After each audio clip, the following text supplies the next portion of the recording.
সবুজ মাঠে সারিবদ্ধভাবে বসে আছেন নরওয়ের ফুটবলাররা। সামনে ড্রাম হাতে অধিনায়ক মার্টিন ওডেগার্ড। প্রতিটি বিটের সঙ্গে একযোগে সামনে ঝুঁকছে শরীর, পেছনে টানছে দুই হাত।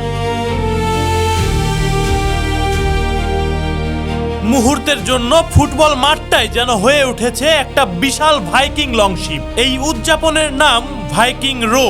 ভাইকিং যুগে নরওয়ে সহ স্ক্যান্ডিনেভিয়ান নাবিকেরা লম্বা ও দ্রুতগতির জাহাজে সমুদ্র পাড়ি দিতেন। সেই লংশিপ এগিয়ে নিতে সারিবদ্ধভাবে নাবিকদের একই ছন্দে টানতে হতো দাঁড়। আধুনিক নরওয়ে সেই ঐতিহাসিক দৃশ্যকেই ফুটবলের গ্যালারিতে ফিরিয়ে এনেছে। নরওয়েজিয়ান ভাষায় রো শব্দের অর্থ দাঁড় টানা। ড্রামের তালে সমর্থকদের সেই শব্দ উচ্চারণ করে একসঙ্গে নৌকা চালানোর ভঙ্গি করেন। তবে নরওয়ে 28 বছরের অপেক্ষা শেষে বিশ্বকাপে ফেরা উদযাপনটিকে আরও আবেগময় করে তোলে।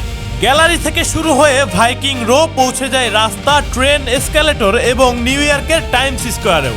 এরপর আসে সবচেয়ে বড় মুহূর্ত।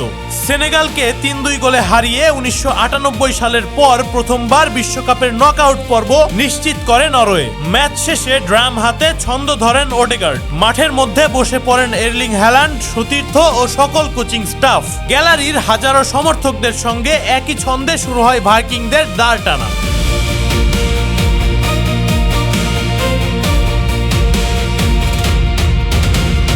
সহজ ভঙ্গি, শক্তিশালী দৃশ্য, জাতীয় ইতিহাসের সংযোগ এবং বিশ্ব তারকাদের অংশগ্রহণ সব মিলিয়ে সামাজিক যোগাযোগ মাধ্যমের জন্য নিখুঁত হয়ে ওঠে এই উদযাপন।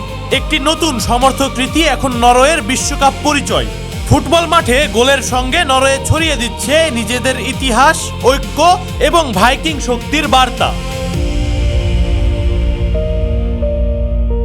তামিম ফিরদাউস, দৃষ্টি 24।